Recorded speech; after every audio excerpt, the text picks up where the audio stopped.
Voilà, donc je reprends la suite de ma réflexion sur ce néolibéralisme, sur le capitalisme. Alors c'est en lien avec la théorie que je défends sur la mécanique universelle, .net, et qui essaie de démontrer que l'humanité va vers son ultime perfection.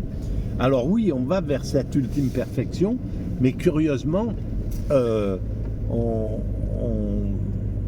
on est dans un modèle qui nous amène vers une sorte de chaos. Faut le voir. Le chaos, le néolibéralisme a mis le chaos dans les populations. Il avait son rôle, il a mis en œuvre les débuts de la mondialisation, etc., etc. Tout ça, c'était fondamental pour l'évolution de l'humanité. Donc, il n'y a pas de problème. Cette période qu'on vient de vivre, les 30 ans, depuis les années 90 jusqu'à maintenant, qu'on dit ultra-libérales, ou je ne sais pas, peu importe comment on les appelle, elles ont été nécessaires à l'évolution.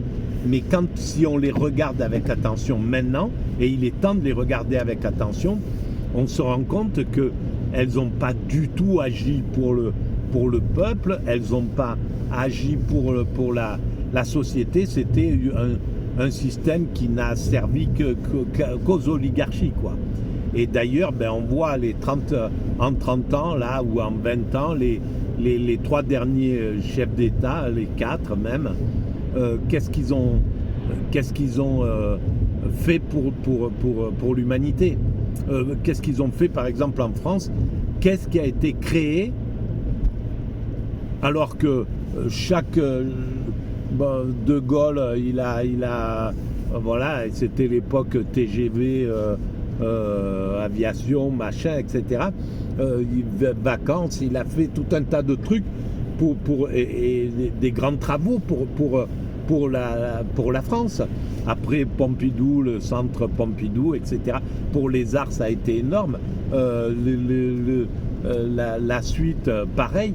Et on se retrouve après Mitterrand avec des hommes politiques qui n'ont même plus la possibilité, peut-être le mental ou l'état d'esprit pour pouvoir laisser leur marque sur un grand bâtiment, sur un truc, quoi, dans ce pays, ou quelque chose, une réalisation, laisser une marque, quoi, comme à l'époque de Jules Ferry, ceux qui décident l'école gratuite pour tout le monde, etc. Bon, bref, il y a quelque chose qui est incroyable pendant ces 3 ans. Et donc je disais qu'elles ont été organisées, mais vraiment comme une pyramide de Ponzi, dans lequel on ne peut plus ni sortir, ni on ne peut plus rien faire, quoi. C'est un système qui embrouille l'esprit et qui fait qu'on avance là-dedans. On a toujours des bonnes... ça va aller mieux, ça va venir, c'est bientôt, etc., etc. On est on a été dans une sorte d'attente. Tout allait pour le mieux, quoi. Il y a une sorte... Mais c'est incroyable, quoi, ce truc-là.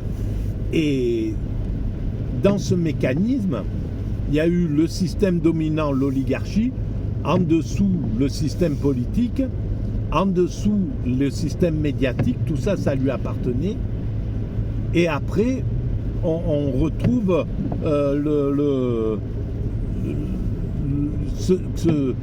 la possibilité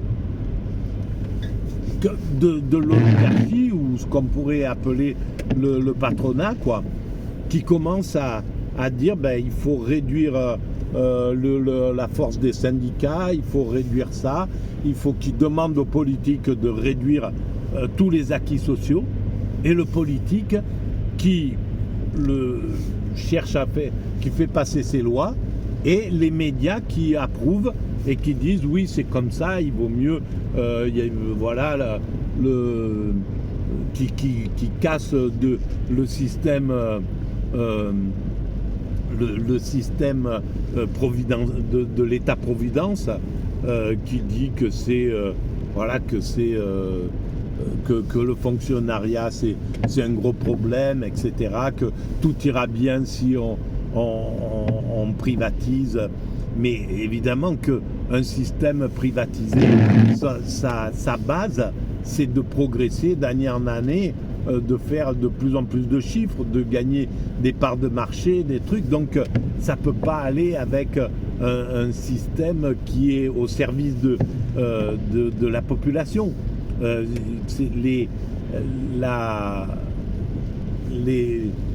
Les désirs ne sont pas du tout les mêmes, quoi.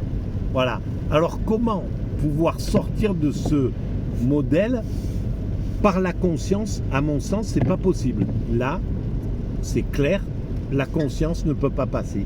Là, elle est complètement...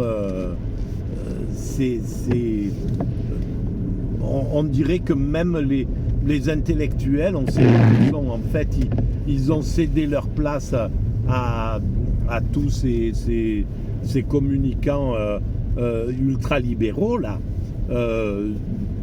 Voilà, c'est eux qui font un peu la pluie et le beau temps, et le temps de se réveiller derrière, une fois qu'ils ont dit la mondialisation sera heureuse, la mondialisation est heureuse, ça y est, on est parti, c'était l'époque des Alain Menck, etc., qui sont arrivés, qui ont vendu cette mondialisation, et tout le monde est parti là-dedans.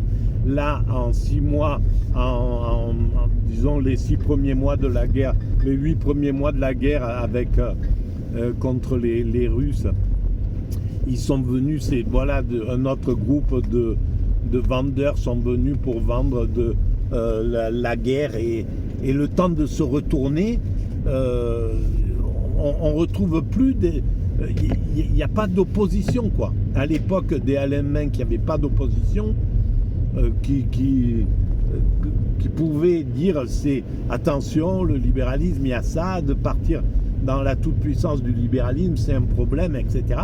Et puis, le temps qu'on retombe sur nos pattes, c'est maintenant, là, la critique, elle commence à se faire, mais il y a eu 30 ans de ravage, quoi. Et pareil pour le fait d'aller vers la privatisation à outrance de tout et la marchandisation de l'être humain. Le temps de prendre conscience de ça, on est toujours en retard par rapport à ce marché. Et là, par rapport à la guerre, et ben voilà, c'est pareil. Maintenant, il commence à y avoir un vent qui commence à dire il y a un gros problème avec cette guerre. D'abord, qui commence à remettre de la vérité, de la logique, de la justice et de la raison dans ce pourquoi pourquoi les Russes sont entrés en guerre, etc. Qu'est-ce que cherchent à faire les États-Unis, etc. Mais il a fallu un an, quoi. Quand on y réfléchit, c'est hallucinant. Le barrage, quand le monde, quand le peuple n'a pas les médias de son côté, c'est une catastrophe, parce que on lui fait admettre tout ce qu'on veut. Le système dominant lui fait admettre tout ce qu'il veut, quoi. C'est incroyable. Et personne pour le défendre. Et même les opposants sont tellement mis sous pression qu'ils sont obligés la plupart du temps de rentrer dans le modèle, quoi, de ne pas pouvoir critiquer ce modèle-là. Le socialisme n'a pas pu critiquer cet ultralibéralisme qui arrivait. Le communisme a été complètement mis au ras des pâquerettes, et les écologistes ont été pareil, inséminés par ce néolibéralisme, et il y avait une sacrée bande qui était du côté des néolibéraux, quoi, et qui ont fait passer la sauce dans le truc. C'est incroyable comment quelques individus arrivent à faire la pluie et le beau temps, comment un système de 70 millions de personnes peut se laisser impacter par une cinquantaine de personnes, quoi. C'est incroyable. Comment ce monde, avec 8 milliards d'individus, peut se laisser manipuler par 500 ou 5000 ou même 50 000 êtres humains, quoi, mais c'est même pas 50 000, je pense que c'est 5 000 êtres humains qui globalement arrivent à faire admettre à l'humanité que le meilleur modèle c'est celui-là, que ça doit rester comme ça, que l'Inde doit rester avec des indigents, que l'Amérique doit décliner avec des rues entières de SDF, des gens qui font faillite en pagaille, qui perdent tout et qui se retrouvent à la rue avec voilà, enfin que c'est hallucinant quand on y réfléchit. Et comment peut-on trouver la solution pour... Voilà, dans la prochaine vidéo, je vais essayer de réfléchir à un système, à un moyen de se protéger de ça. Depuis 20 ans, je dis que il faut que les médias repassent du côté du peuple, et je pense que c'est la base, mais il n'y a rien qui démontre que ça peut arriver. Donc, je pense qu'on n'a pas d'autre solution que le drame de la guerre, malheureusement. Ça va être le mouvement ou un grand chaos comme ça, là, avec même si la guerre se déclenche pas, même si ça conduit pas ce qui est en train de se passer en Ukraine à une guerre mondiale, les répercussions seront sans doute suffisamment importante pour que la société puisse dire bon, c'est bon, on arrête notre truc là, on a assez fait de dégâts, voilà, faut arriver au pire. Et ben, c'est comme un système, comme un alcoolique, il faut qu'il arrive jusqu'au moment où le médecin lui dit voilà, ben, vous en avez plus que pour 6 mois à vivre si vous ne vous arrêtez pas tout de suite, et si vous arrêtez, peut-être vous avez une chance, vous avez 10% de chance de vous en sortir. Voilà, là il y a peut-être une chance de sortir dans ce sens-là, ou alors de finir par faire un accident, et puis voilà, le système vous met en prison, et d'un seul coup vous réalisez, vous dites bon ben j'arrête tout, j'en ai marre, c'est bon, j'ai assez souffert avec ça. Et bien peut-être que c'est la seule clé pour ce néolibéralisme de sortir. Il ne peut pas consciemment, il n'a pas l'intelligence, il n'a pas les capacités morales et mentales de sortir de cela. Et c'est pourquoi finalement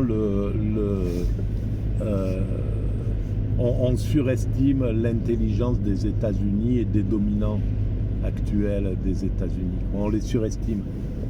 Voilà, bien sûr. Allez, à bientôt.